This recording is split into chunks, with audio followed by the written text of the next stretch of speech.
وبرکاتہ۔ الحمد للہ رب العالمین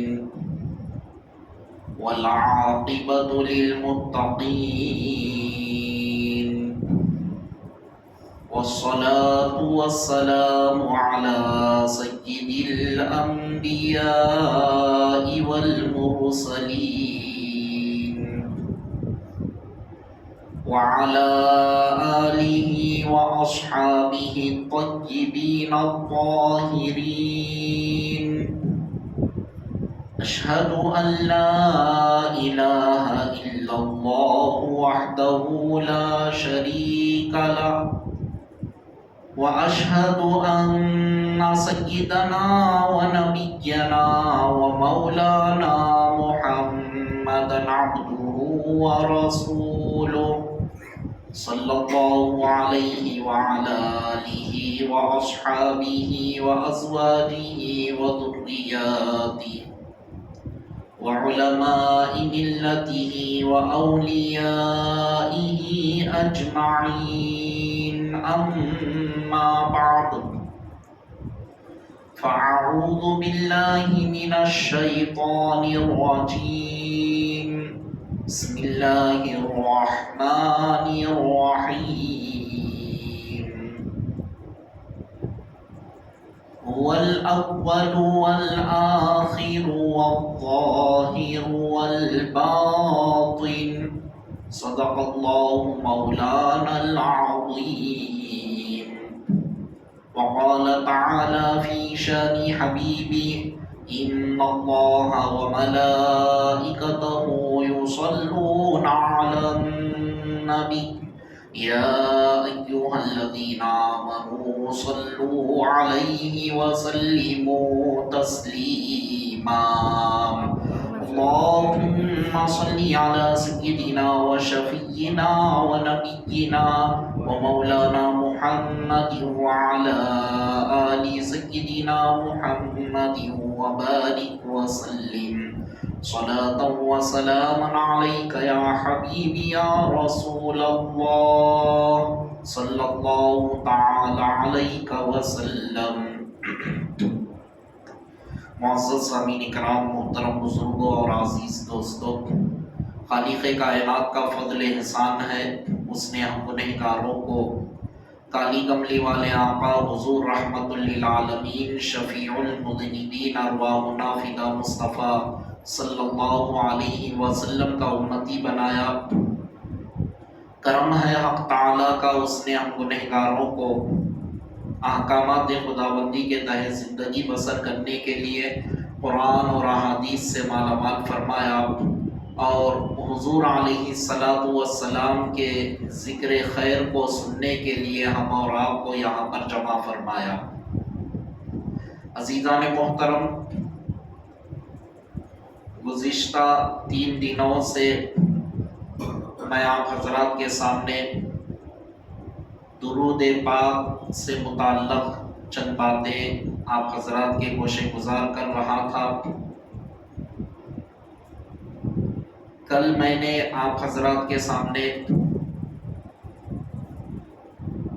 عالم آخرت میں درود پاک کا فیضان کیسے جاری و ساری ہوتا ہے، چاہے میزان پر ہو یا پل صراط پر ہو، حوض کوثر کے پاس ہو، یا پھر اللہ تبارک و تعالیٰ کے عرش کے سائے میں اس بندے کو جگہ ملے گی۔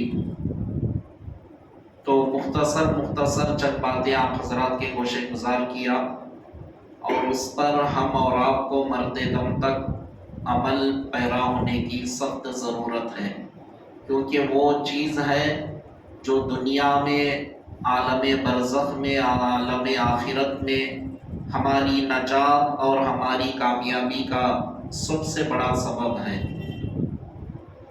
سب سے بڑا ذریعہ ہے، اور اللہ تعالیٰ کے قریب ہونے کا بہت بہترین ہم کو اللہ تبارک و تعالیٰ نے یہ ذریعہ بتایا ہے۔ عزیزان محترم، آج انشاءاللہ تعالی حضور علیہ الصلوۃ والسلام کے کچھ خصائص سے آپ کے سامنے چند باتیں رکھی جائے گی۔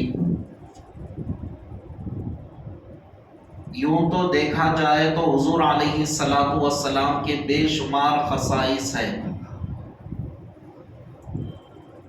خصائص کہتے کسے ہیں، سب سے پہلے ہم اس کو سمجھتے ہیں، پھر اس کے بعد اپنے موضوع کا آغاز ہم کرتے ہیں۔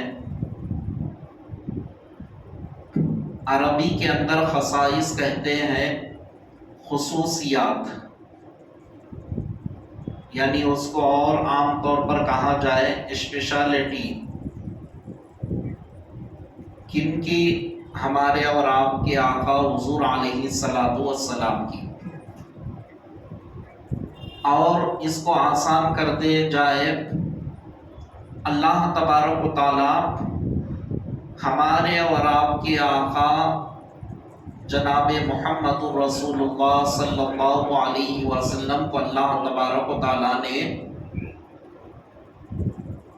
بہت سارے ایسے خوبیوں سے نوازا ہے جو خوبیاں اور پیغمبروں کے اندر اللہ تبارک و تعالی نے عطا نہیں کی۔ خاص طور پر اللہ تبارک و تعالی نے بہت سارے ایسی خوبیوں سے نوازا ہے، اور اللہ تبارک و تعالی جتنے پیغمبروں کو جو جو خوبیوں سے مالا مال کیا ہے، وہ سارا کا سارا صدقہ ہی تو ہے محمد الرسول اللہ صلی اللہ علیہ وسلم کا، کیونکہ اللہ تبارک و تعالی آپ کے صدقے میں ساری کائنات کو پیدا فرمایا۔ اگر آپ نہ ہوتے تو اللہ تبارک و تعالی کائنات کو پیدا ہی نہیں فرماتا۔ اب یہ تمام کی تمام باتیں احادیث مبارکہ کے اندر بالکل مدلل ثابت ہے، بڑی بڑی سیرت کی کتابوں سے اور احادیث مبارکہ سے یہ ساری باتیں روز روشن کی طرح بالکل عیاں ہیں، بالکل صاف واضح طور پر ہے۔ ہم اور آپ کو زندگی بھر بھی رب کا شکر بجا لائے تو کم ہے، اللہ تبارک و تعالی ایسے رسول کا امتی ہم کو بنایا ہے جس رسول پر ساری کائنات قربان ہو، جس رسول کی ذات اطہر کے صدقے میں اللہ نے ساری کائنات کو پیدا فرمایا، وہ رسول پر اللہ تبارک و تعالیٰ نے ہم جیسے گنہگاروں کو ان کی امت میں پیدا فرمایا۔ یہ ہمارے لیے سب سے بڑی بات ہے، اللہ تعالیٰ کا یہ سب سے بڑا فضل و کرم ہے۔ اللہ تبارک و تعالیٰ نے ہم گنہگاروں کو امت محمدیہ میں پیدا فرمایا، اسی لیے ہر آن ہر گھڑی ہم شکر بجا لاتے ہیں، اور خطبہ مسنونہ کے بعد پہلے ہمارے جملے ہی یہی ہوتے ہیں کہ خالق کائنات کا فضل احسان ہے کہ اس نے ہم کو امت محمدیہ صلی اللہ علیہ وسلم میں پیدا فرمایا۔ یہ ہمارے جملے ہوتے ہیں۔ عزیزان محترم، کتابیں بھرپور ہیں سرکار دو عالم صلی اللہ علیہ وسلم کی خصوصیات سے متعلق، لیکن ان میں سے چند مختصر آپ حضرات کے گوشے گزار کیے جائیں گے۔ آپ دیکھیں، سرکار دو عالم صلی اللہ علیہ وسلم دنیا میں تشریف لانے سے پہلے اللہ تبارک و تعالیٰ نے بہت سارے خصوصیات سے آپ کو مالا مال فرمایا۔ پھر اس کے بعد احادیث کا مطالعہ ہم کرتے ہیں، دنیا کے خصوصیات، دنیا کے خصائص ہم کو الگ نظر آنے لگتے ہیں، یعنی اللہ تبارک و تعالیٰ وہاں کے خصوصیات وہاں پر رکھا، اور دنیا میں حضور علیہ الصلوۃ والسلام تشریف لانے کے بعد دنیا کے جو خصائص ہے اللہ تبارک و تعالیٰ ایک انفرادی طور پر، یعنی کسی پیغمبر کے اندر اللہ نے وہ عطا نہیں کیا، وہ خاص طور پر ہمارے آقا میں اللہ تبارک و تعالیٰ نے عطا فرمایا۔ تو دنیاوی خصوصیات الگ ہے۔ اب انسان اس کے بعد عالم برزخ میں جاتا ہے۔ عالم برزخ کی خصوصیات الگ ہے۔ حضور علیہ الصلوۃ والسلام کی کرم نوازش ہوتی ہے، چہرے مبارک کو دکھایا جاتا ہے، جو دنیا میں آپ کی محبتوں کا دم بھرتا ہے۔ مصطفیٰ جان رحمت صلی اللہ علیہ وسلم اس بندے پر ایک کرم کی نظر ڈال دیتے ہیں، تو عالم برزخ کی ساری اتنا طویل جو عرصہ ہوتا ہے، لمبا جو عرصہ ہوتا ہے، قیامت تک کا، وہ اس کے لیے عیش و آرام کے ساتھ گزر جاتا ہے۔ پھر اس کے بعد اللہ تبارک و تعالیٰ بندے کو عالم آخرت میں اٹھائے گا۔ اٹھانے کے بعد اللہ تبارک و تعالیٰ وہاں پر عالم آخرت میں حضور علیہ الصلوۃ والسلام کو جو خصوصیات سے اللہ تبارک و تعالیٰ نوازے گا، وہ منظر تو سارے پیغمبر، سارے امتی اپنے آنکھوں کے سامنے دیکھتے ہی دیکھتے رہ جائیں گے۔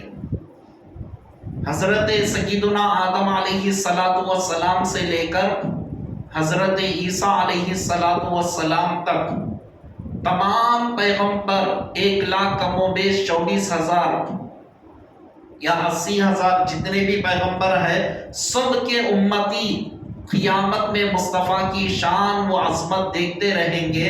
اللہ تبارک و تعالیٰ ایسے ایسے خصوصیات سے مصطفیٰ کو بروز محشر بھی مالا مال کرے گا، اور دیکھ کر سب کے سب حیرت میں پڑے ہوئے رہیں گے کہ کیا کیا مقامات سے مولا نے محمد رسول اللہ صلی اللہ علیہ وسلم کو نوازا ہے۔ عقلیں حیران رہ جائے گی، اور یہ مقام و مرتبہ دیکھ کر انسان رش کرنے لگے گا۔ انسان ایک عجیب کیفیت اس کو آ جائے گی، واہ مولا پروردگار عالم نے کیا مقام مصطفیٰ کو عطا فرمایا ہے۔ اور وہ رسول مکرم صلی اللہ علیہ وسلم اللہ کے یہ تمام خصوصیات کو رکھ کر صرف اپنے حد تک نہیں رکھیں گے، وہ خصوصیات سے امت محمدیہ کا فائدہ کریں گے۔ ایک ایک کر کے وہ ساری باتیں احادیث کے اندر ذکر کی گئی۔ حضور علیہ السلام کیسے امت محمدیہ پر کرم نوازش ہوگی، اور کیسے امتیوں کو اللہ کی بارگاہ میں سجدہ ریز ہو کر بخشوائیں گے، یہ سارے تفصیلات موجود ہیں۔ تو آج ہم مختصر طور پر حضور علیہ الصلوۃ والسلام دنیا میں تشریف لانے سے پہلے مولا نے آپ کو کیا کیا خصائص سے مالا مال فرمایا، مختصر آپ حضرات کے سامنے چند باتیں رکھ دیتے ہیں۔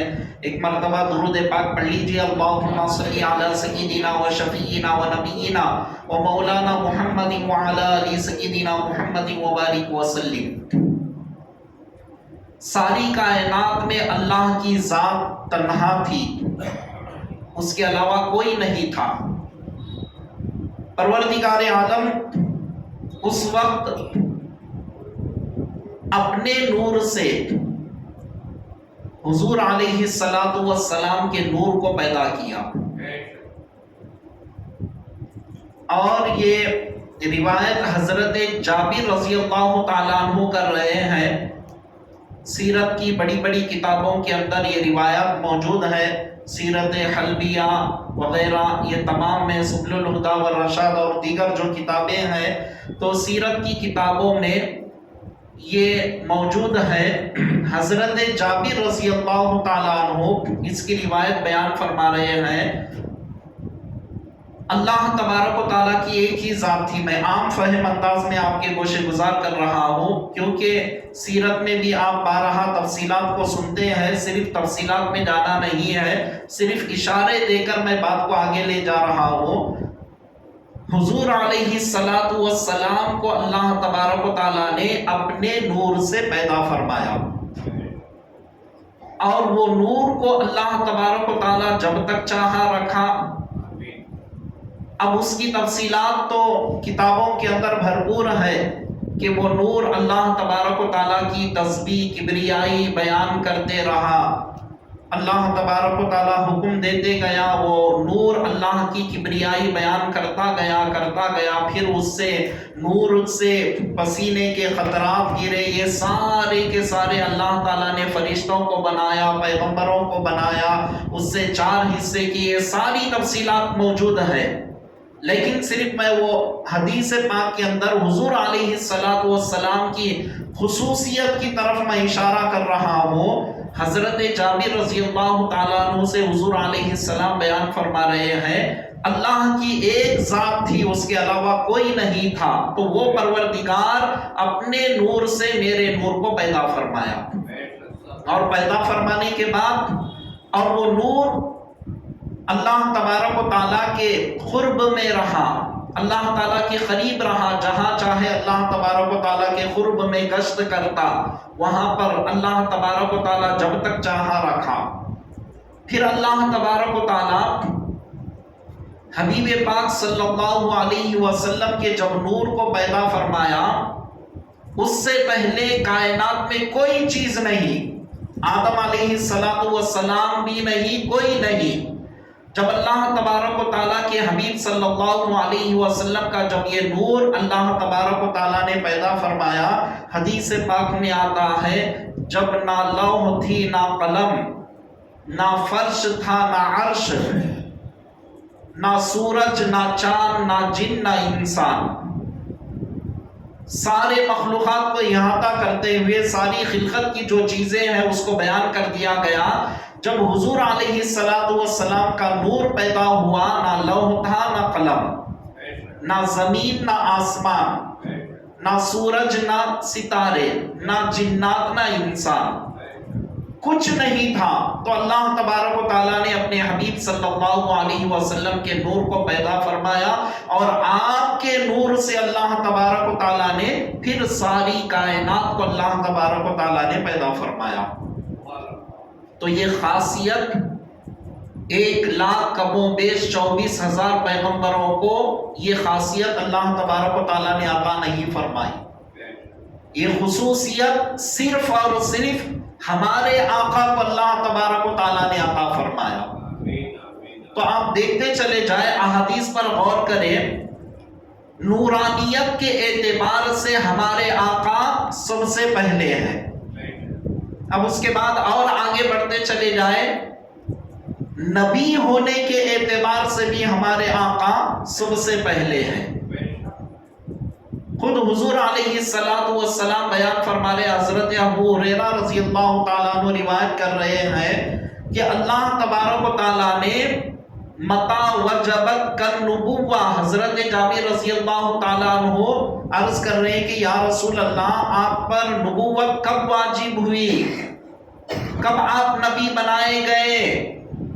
حضور علیہ السلام بیان فرما رہے ہیں، کنت نبیا وآدم بین الروح والجسد، میں اس وقت نبی تھا جب حضرت آدم علیہ السلام روح اور جسم کے درمیان میں تھے۔ کیا مطلب؟ ابھی آپ کے روح مبارک آپ کے جسم مبارک کے اندر منتقل نہیں ہوئی، اندر نہیں آئی، ابھی اسی کے درمیان میں تھے۔ اللہ تبارک و تعالیٰ اس وقت مجھے نبی بنا دیا۔ اب وہ وقت کیا تھا؟ تو وقت بھی نہیں ہم جو کہہ سکے کہ فلاں وقت پر بنایا۔ اب وہ کب بنایا؟ حدیث پاک پر غور کرے، حضور علیہ السلام کیا بیان فرمائے، کنتو، میں اس وقت تھا، اس وقت بنا نہیں۔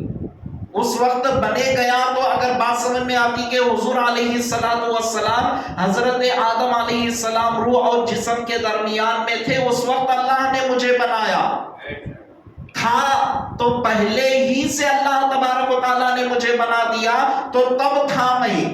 اب وہ پہلے سے کب سے بنایا؟ تو یہ بنانے والا پروردگار عالم جانے، بننے والے رسول مکرم صلی اللہ علیہ وسلم جانے۔ اللہ نے کب آپ کو نبی بنایا اور اللہ نے کب آپ کو نورانیت سے مالا مال کیا، یہ بننے والے رسول مکرم صلی اللہ علیہ وسلم جانے۔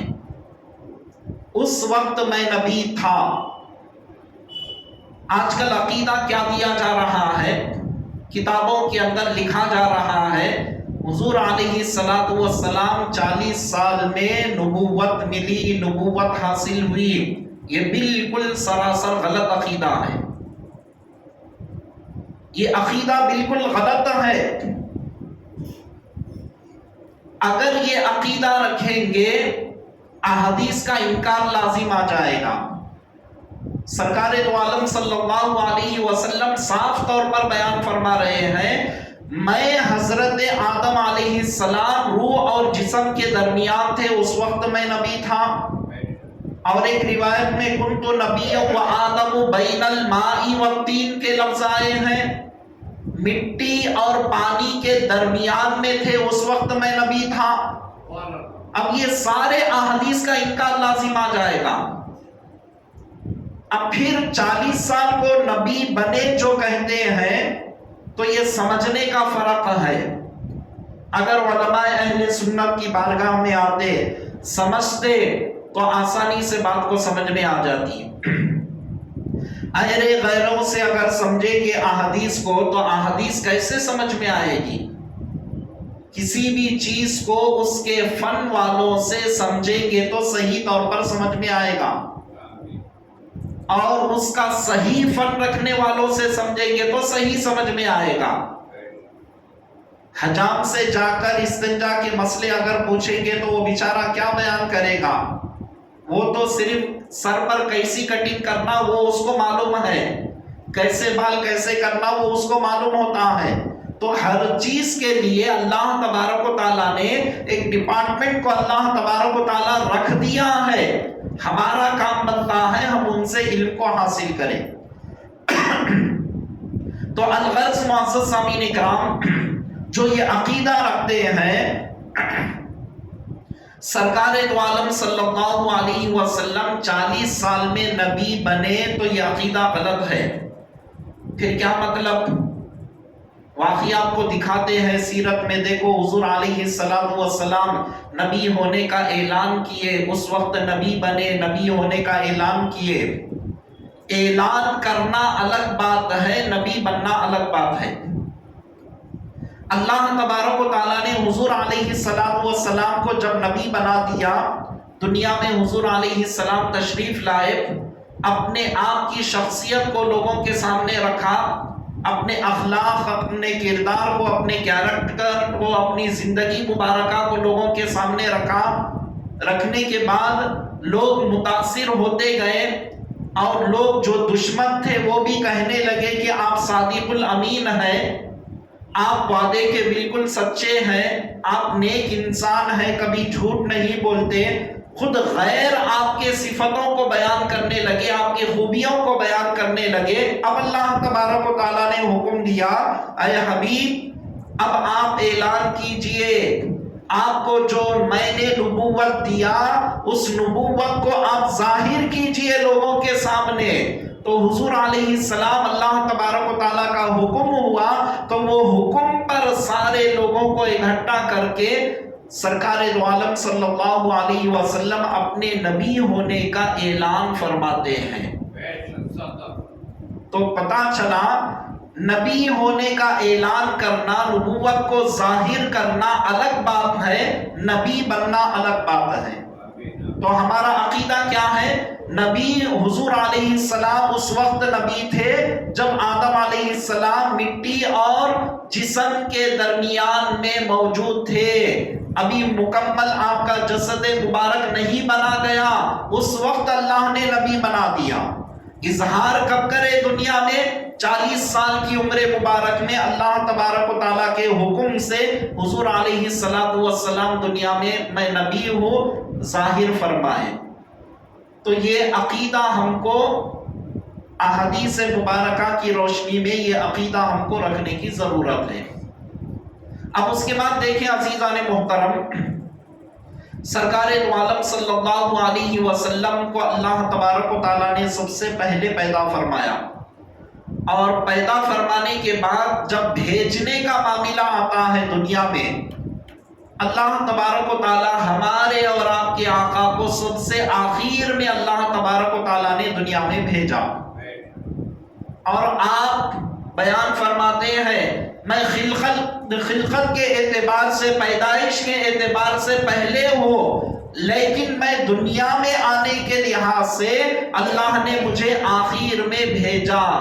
اس میں بھی اللہ تبارک و تعالیٰ کی بہت ساری مصلیحتیں ہیں، اور حضور علیہ السلام آخری نبی ہے، اللہ تبارک و تعالیٰ وہیں پر ڈکلیئر کر دیا۔ اب میرے رسول جب دنیا کے اندر جائیں گے، جانے کے بعد، آپ کے جانے کے بعد، آپ کے وصال ہونے کے بعد، اب قیامت تک اللہ تبارک و تعالیٰ نے یہ ڈکلیئر کر دیا کسی اور پیغمبر کی ضرورت نہیں ہے، نبوت کے دروازے کو ہم بند کر دیتے ہیں، نبوت کا سلسلہ حضور علیہ السلام سے ختم ہو گیا۔ یہ پہلے ہی ڈکلیئر ہو چکا تھا، لیکن دنیا میں عمل میں بعد میں آیا۔ اب اندازہ لگائے اللہ تبارک و تعالیٰ نے اپنے حبیب صلی اللہ علیہ وسلم کو، آپ دنیا میں تشریف لائے، قرآن کریم کو اگر آپ پڑھیں گے، اللہ تبارک و تعالیٰ پچھلے پیغمبروں کے واقعات کو یاد دلا رہا ہے۔ اے حبیب وہ واقعہ یاد کرو جب آدم علیہ السلام کو میں نے کہا تھا تمام ملائکہ کو جمع کر کے اسجدوا لآدم، آدم علیہ السلام کو سجدہ کرو۔ اے حبیب وہ واقعے کو یاد کرو، انی جاعل فی الارض خلیفہ، میں زمین میں خلیفہ بنانا چاہتا ہوں، فرشتوں سے میں نے مشورہ کیا۔ جگہ جگہ پر اللہ تبارک و تعالیٰ واقعات کو ذکر کر رہا ہے، وَإِذْ کا لفظ استعمال کر رہا ہے۔ تو عربی کے اندر جب وَإِذْ کا لفظ آتا ہے تو علماء کرام بیان فرماتے ہیں وہاں پر ایک لفظ پوشیدہ ہوتا ہے، وہ اذکر، یعنی یاد کیجئے آپ وہ واقعے کو۔ یاد کون کریں گے؟ جو دیکھیں گے اپنے آنکھوں سے وہ یاد کریں گے، جو دیکھے ہی نہیں تو وہ کیسے واقعے کو یاد کریں گے؟ اگر کوئی ہم سے کہے ہندوستان جب آزاد ہو رہا تھا فلاں وقت میں ایسے ایسے واقعات پیش آئے، وہ واقعے کو یاد کرو، ہم اور آپ کیا کہیں گے؟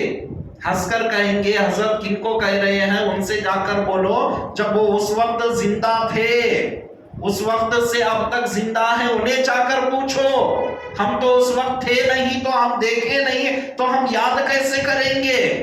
اللہ تبارک و تعالیٰ جگہ جگہ پر حضرت موسیٰ علیہ السلام کا واقعہ ہو، حضرت ابراہیم علیہ السلام کا واقعہ ہو، اولو العزم پیغمبروں کے واقعے کو اللہ تبارک و تعالیٰ کلام مقدس میں جب ذکر کیا تو اللہ تبارک و تعالیٰ اذکر، یاد کرو، وہ واقعے کو یاد کرو۔ تو پتہ کیا چلا؟ حضور علیہ السلام اس عالم میں رہ کر جب اللہ نے سب سے پہلے پیدا فرما دیا، آپ کے نور کو پیدا فرما دیا اور پھر آپ کو نبوت بھی پہلے عطا فرما دی، تو اس عالم میں رہ کر اس عالم کے سارے واقعات کو حضور علیہ السلام مشاہدہ کر رہے تھے، سارے عالم کو مشاہدہ کر رہے تھے۔ تبھی تو اللہ تبارک و تعالیٰ کہہ رہا ہے کہ اے حبیب وہ واقعے کو یاد کرو جب اس عالم میں رہ کر آپ، عالم ارواح میں رہ کر آپ سارے چیزوں کو دیکھ رہے تھے۔ حضرت موسیٰ علیہ السلام کو قوم نے کیسا ستایا وہ واقعے کو یاد کرو، ہم نے ان پر کیسے عذاب کو نازل کیا وہ واقعے کو یاد کرو۔ اللہ تبارک و تعالیٰ کب بیان فرما رہا ہے؟ حضور علیہ السلام دنیا میں تشریف لانے کے بعد جب کلام الہی نازل ہوتا گیا، جب یہ تمام چیزوں کو اللہ تبارک و تعالیٰ مصطفیٰ کو یاد دلا رہا ہے۔ تو یہ خاصیتیں اللہ تبارک و تعالیٰ صرف اور صرف ہمارے اور آپ کے آقا کو اللہ تبارک و تعالیٰ نے عطا فرمایا۔ اور عمر مبارک کتنی ہے حضور علیہ السلام کی ہم اندازہ نہیں لگا سکتے۔ حضرت جبرائیل علیہ السلام تشریف لائے، حضور علیہ السلام پوچھ رہے ہیں اے جبرائیل تمہاری عمر کتنی ہے؟ تو جبرائیل عرض کرنے لگے یا رسول اللہ مجھے تو نہیں معلوم، البتہ ایک واقعہ مجھے یاد ہے، حدیث پاک میں آ رہا ہے حضرت جبرائیل علیہ السلام عرض کرتے یا رسول اللہ، اللہ تبارک و تعالیٰ کے عظمت والے حجابات والے پردوں میں سے ایک چوتھا ایک ایسا عظمت والا پردہ ہے، اس میں سے ایک ستارہ